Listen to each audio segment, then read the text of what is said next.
জীবনে যদি অনেক নামাজ কাজা হয়ে যায়, অনেক ওয়াক্ত, অনেক বছর পর্যন্ত আপনি নামাজ আদায় করেন নাই, কিন্তু এখন আপনি নামাজটা আদায় করতে চান, এই নামাজ কত কাজা হয়েছে আপনার কোনো হিসাবও নাই, তাহলে আপনি কিভাবে নামাজটা আদায় করবেন? এই বিষয়টা নিয়ে আমি আপনাদেরকে ক্লিয়ার করতে চাই। অনেকেই প্রশ্ন করে, হুজুর আমার শরীয়তের হুকুম যখন আমার উপরে জারি হয়েছে তখন থেকে আমি 2 বছর 5 বছর 7 বছর আমি নামাজ আদায় করি নাই, কিন্তু আলহামদুলিল্লাহ এখন আল্লাহ পাক আমাকে কবুল করেছে, এখন আমি নামাজটা আদায় করি, এবং অতীত জীবনে নামাজ কাজা করার কারণে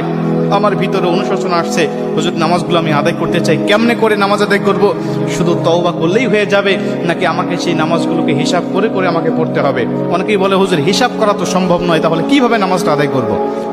কারণ অল্প যদি ওয়াক্ত নামাজ কাজা হয়, যেমন আজকে আপনি 2 ওয়াক্ত নামাজ কাজা করেছেন, আসর এবং মাগরিবের নামাজ আপনি আদায় করেন নাই, এশার নামাজের সময় আপনার স্মরণ হয়েছে বা আপনি অবসর হয়েছেন, ব্যস্ততা আপনার কমেছে, আপনি এখন কাজা নামাজটা আদায় করবেন, হিসাব করে আপনি এশার নামাজের আগে আসরের নামাজের 4 রাকাত আপনি কাজা নামাজ আদায় করলেন, মাগরিবের 3 রাকাত